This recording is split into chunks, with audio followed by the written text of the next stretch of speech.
very good. It says the importance of listening and saying stories. Do you like listening stories? Is your teacher teaching stories regularly? You need to listen the stories and you need to share that story with mama and papa, okay? Yes. Stories make you learn different kinds of things, okay? It says about places, people and all, okay? Stories చెప్పేటప్పుడు me ma'am ఏమేమి use చేస్తుంది?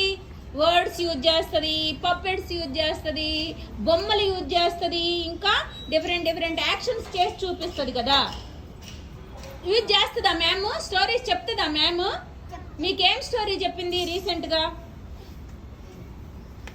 బుడుగు story చెప్పిందా? మీకు story ఇష్టమా?